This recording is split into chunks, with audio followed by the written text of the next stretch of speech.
And take you live now to Rockville, Maryland, for First Lady Melania Trump about to deliver remarks at a cyberbullying prevention summit. She'll talk about positive and negative effects of social media. She'll be joined today by a group of Facebook, Google, and Twitter executives. Live coverage now here on C-SPAN 2. Mrs. Trump, Secretary Azar, federal colleagues, academic and private sector partners, welcome to the Federal Partners in Bullying Prevention Summit on Cyberbullying. I'm Joseph Ganz, the Administrator of the Health Resources and Service Administration. Cyberbullying is an ongoing issue for today's youth. This summit is a great opportunity to learn from one another and collaborate on innovative ways to help address the issue. I look forward to today's panel discussions, as well as the continued dialogue and partnership following the event. I now have the distinct honor of introducing the 24th Secretary of the United States Department of Health and Human Services. Please welcome Secretary Alex Azar.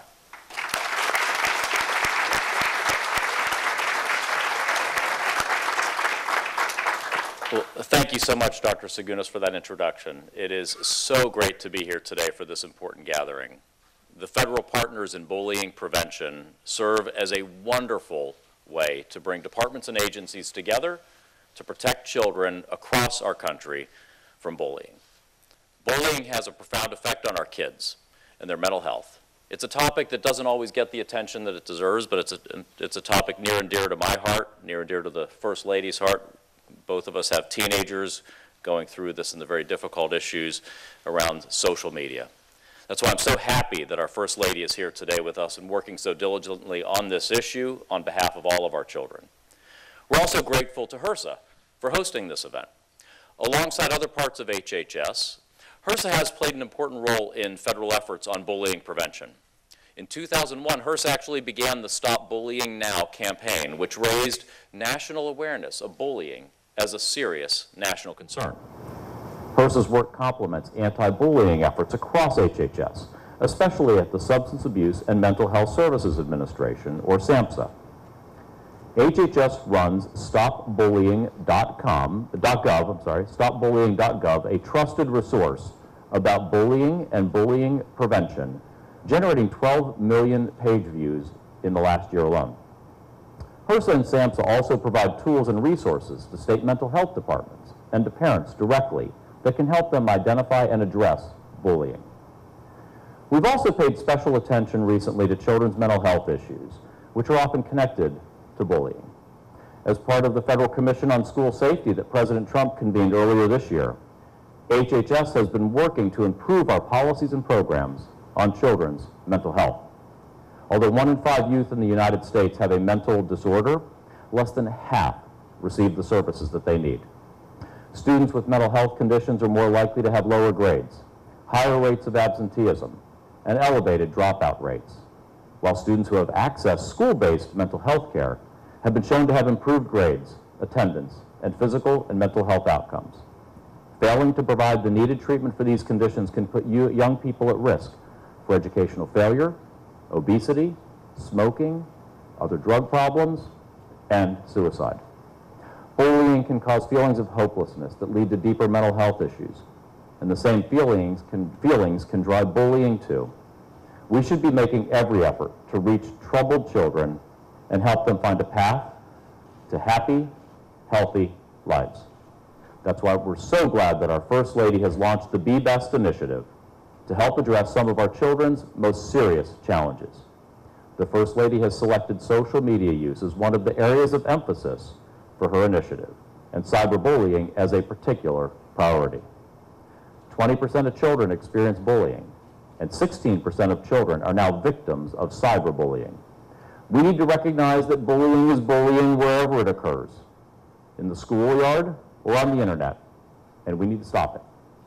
We look forward to hearing today about this topic from a range of experts, state and local officials, and industry leaders, as well as a student activist, Joseph Ganz. As leader of the Be Best campaign, Mrs. Trump has helped bring a ray of sunshine to children often facing dark times while teaching everybody the importance of social, emotional, and physical health. I've had the opportunity to discuss these issues personally with the First Lady, and I can say that her leadership on children's issues has brought a truly significant level of new attention across the federal government to them. I look forward to hearing what she has to say today. So it is now my great honor to introduce the leader for America's children, the First Lady of the United States, Melania Trump.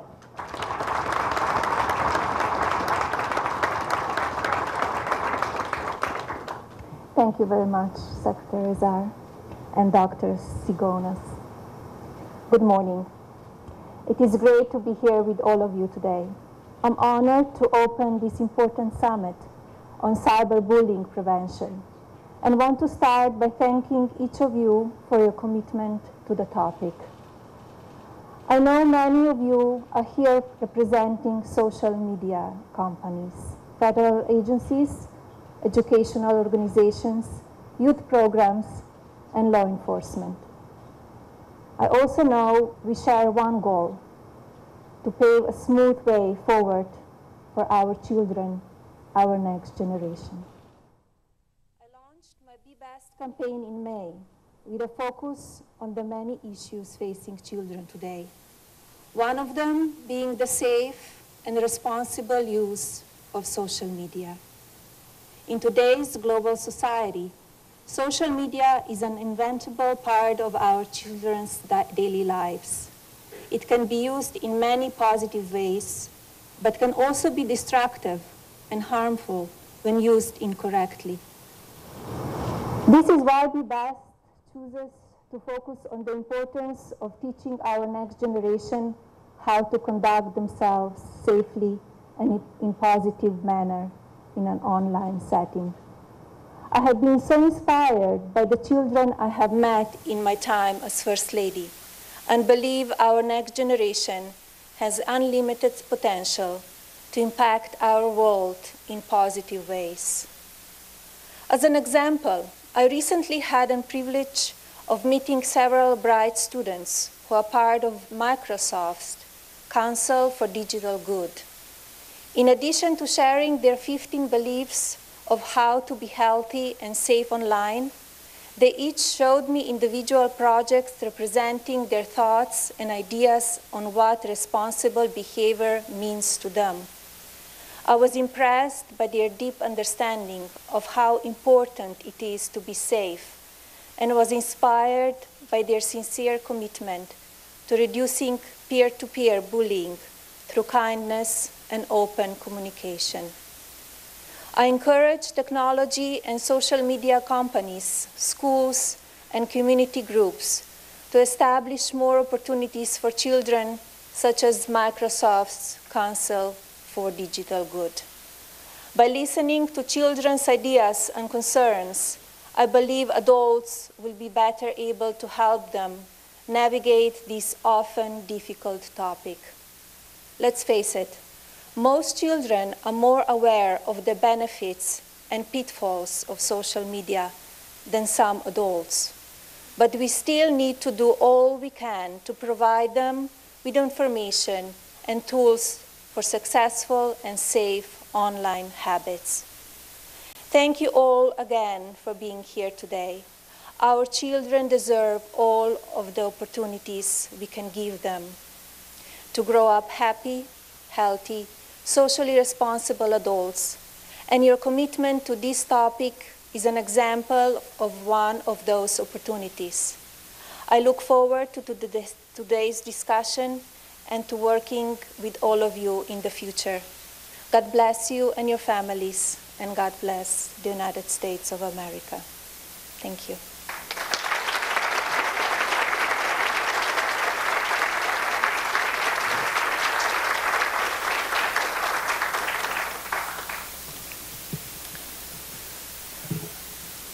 Please join me in thanking Mrs. Trump for joining us today to share her insights and highlight the Be Best campaign.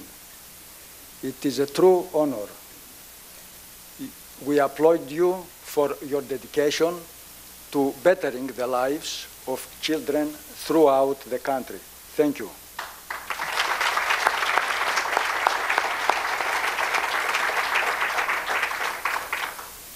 Our next speaker is a University of Texas college student and activist. He is here today to tell his story and highlight his outstanding work as an active bullying activist. Please welcome Joseph Ganz.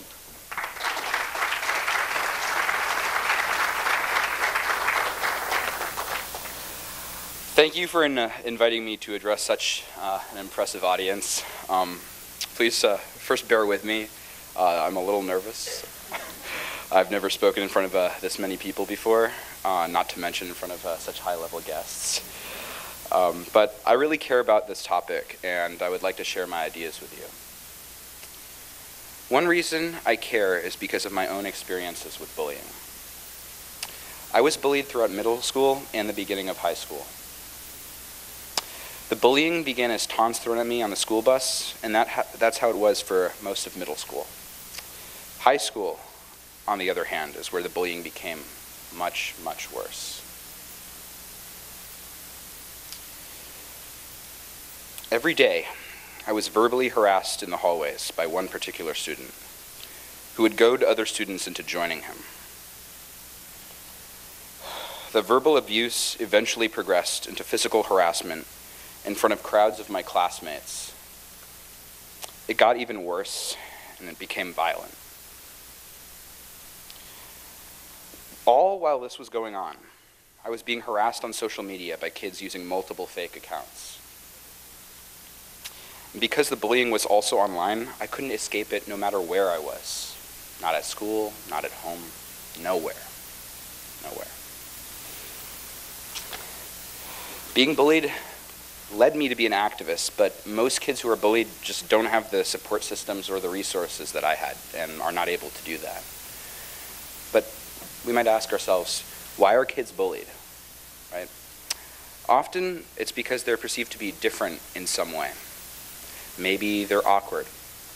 Maybe they have difficulty with social cues. Or maybe they're from a different country. Or they're LGBTQ and gay like I am. Or they have a medical or psychiatric issue. But you know what, let's take a closer look at some of the stories I've encountered. I've been working on kids on gaming networks, and I'll speak on that more in a minute. But while these kids I've met on gaming networks are not necessarily representative of all kids who are cyberbullied or just bullied, I've come across some kids with some harrowing stories. And these are real. These are all real. Imagine you're a closeted, bisexual 16-year-old living in a very rural Midwestern community. And your home is a cabin with no heat and no air conditioning. The school you attend is small, and there are only a couple dozen kids in your grade. Some of them bully you at school and on social media, kids who know you and some who don't, but they all call you names. And sometimes they tell you to just kill yourself. Others ignore you, and there's no school counselor in your school. One of your parents is a drug addict, and both parents don't seem very interested in your life. Unsurprisingly, you're depressed, but when you try to talk to your parents, you're told to buck up. You're fine. Walk it off. And you have no one to talk to. Now imagine you're a 17-year-old male who lives in a trailer in a rural part of the South with your elderly grandmother. Your mom died a couple months ago from heart problems, and you have no health care. You're bullied and harassed for being overweight and poor, and you have no one to talk to. Now imagine you're a gay 15-year-old African-American student who lives in a rural area in the Northeast, with a large and white foster family. You're also one of the only African American students at your school. You're the target of multiple instances of racist bullying from students, both verbal and physical. School staff don't help, and the school pegged you as a bad kid a long time ago. You've been suspended multiple times. Your foster parents are abusive towards you and your half-sister. And you have no one to talk to. These stories are all about males because they are the people I've met on gaming networks. A few of the details have been changed to protect anonymity, but nothing, unfortunately, has been exaggerated. I have to say, their resilience in the face of such challenging circumstances is something I think we can all admire. But we might ask ourselves, what should be done? But I'll tell you a little bit about what I've been doing. In high school, I helped create an anti-bullying initiative. With my principal's support, another student and I designed and delivered workshops for every freshman English class in my high school. Our goal was to humanize kids who are different and to convey to students the power that their words and actions carry. One of the things we did talk about was the ways we are connected, and we didn't just focus on all our differences. Another thing is we would discuss the likely percentage of the student body that are LGBTQ and how that meant most students probably had LGBTQ friends, whether they knew it or they didn't. But here are the three main takeaways from the work we did. One, that it's better to have programs led by students than adults. Two, that bystander intervention is a key part of the solution.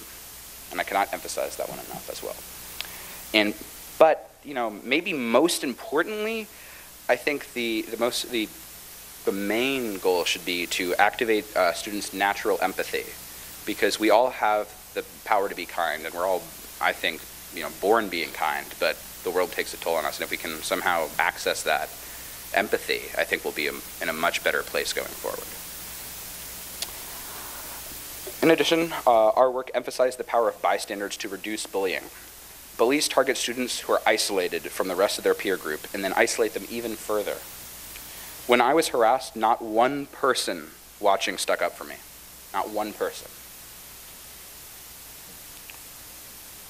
Active and supportive bystanders are the most important line of defense between bullies and their victims. And while the most effective thing a bystander can do may be to directly confront the bully, that can be risky for a kid who's intervening. So even something as little as asking the bullied student if they're all right can make a huge difference. And I know that if someone had come up to me and asked me if I was all right, that would have made the world of difference to my 9th grade self. In my experience, students themselves are better messengers rather than school staff or other adults. Those who have experienced bullying rather than school administrators can take the lead in educating and activating student bystanders, as they, the victims, can use their experiences to connect and generate empathy in a much more organic way. When I spoke to students about my experiences, much like I've spoke to you guys now, they would often connect these with experiences in their own lives. And as far as I'm concerned, the more connections students build with each other, the better. Especially when in the context of respecting differences among students. While our efforts in school focused on LGBTQ students and their struggles, the strategies we use can be applied to all types of bullying. It's all about real and perceived differences. And both cyberbullying and in-person bullying are influenced directly by the culture of any given school. In addition, bullying is not just confined to the school setting. It happens in our homes, happens in our communities, and it happens on the national level. And it happens online. Cyberbullying is especially destructive because the bully doesn't have to see the victim and the effect of the bullying. There's no eye contact. So it's easy to distance yourself from any consequence or emotional reactions from the victim. It's a method of bullying for the most cowardly among us, but I think we can all agree that bullying in and of itself is a cowardly act. The same approaches that worked in conventional face-to-face bullying are likely to also work with cyberbullying. Student-led programs, bystander intervention, and activation of students' natural empathy are all ways that can be used to deal with both cyber and physical bullying. You know, as I was putting this talk together, one piece of information jumped out at me, and this is a statistic from the Human Rights Campaign. 73% of LGBTQ youth say they are more honest about themselves online than in the real world. Although this statistic is about LGBTQ youth, its implications are far, far broader. I believe online spaces can be a lifeline for marginalized youth and those at risk for bullying. The right kind of online environment can be a counterbalance to the isolation they experience in their physical communities. At-risk youth need online spaces that are both safe and uplifting. As I mentioned before, one of the ways I've been exploring this is through online gaming communities, such as Xbox Live. Over time, I became the organizer of a community and now mentor kids with a wide range of struggles, some of which I mentioned earlier. They often come to me or each other for advice or even just to talk about their day to anyone in the group. Many kids desperately need positive social interactions with their peers. And while online is no substitute for real life, it can provide real connections to break through these kids' isolation. In conclusion, I know that we all care deeply about bullying, regardless of what form it takes or where it comes from, or we wouldn't be here today. So let's work together to make sure that our common humanity and capacity for empathy is celebrated online instead of what happens all too often these days. Thank you so much.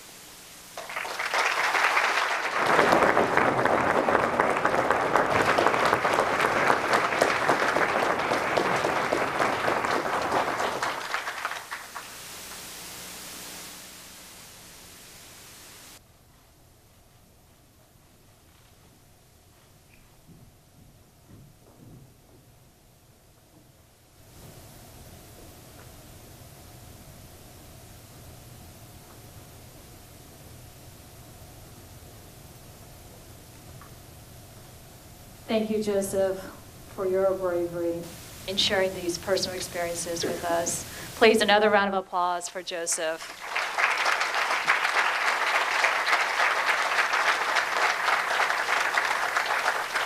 And good morning.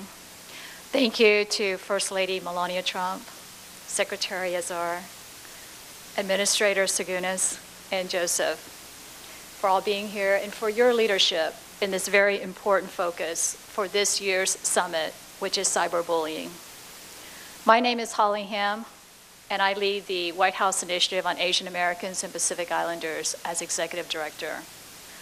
I'm so pleased to be here with you today to engage and learn about an issue that is very personal to me. As a mother of 2 young children, their safety and security is my top priority.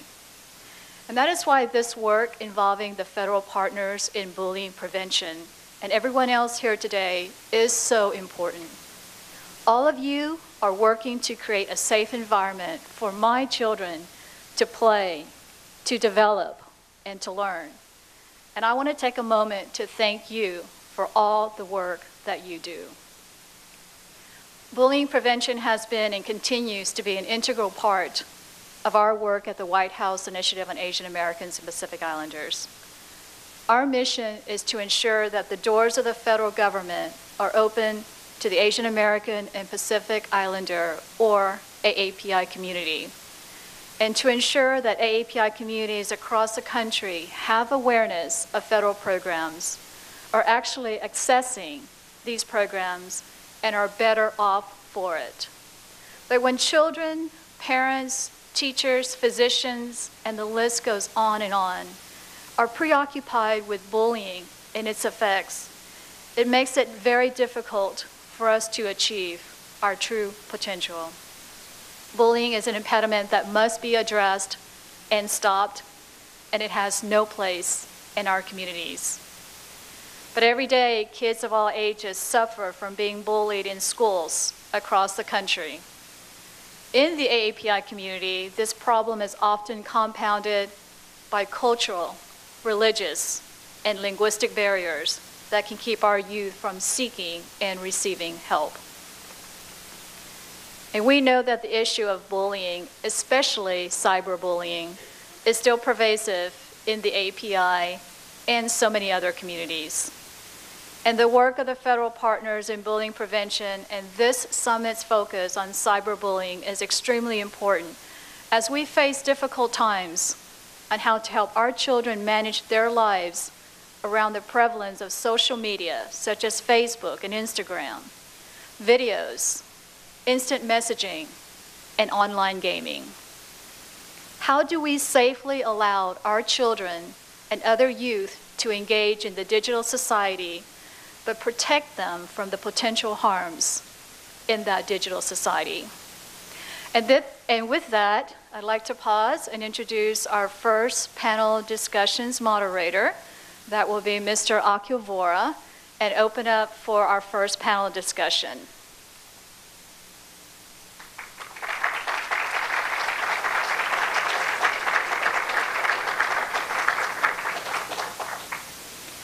So as Mr. Vora and the panelists come up, I want to say a few words. Mr. Vora hails from the White House Initiative on Asian Americans and Pacific Islanders and is the Director of Strategic Initiatives. He spent many, many years in our office working alongside federal agencies, community organizers, educators, researchers, and families on this very topic. Please welcome Mr. Akil Vora.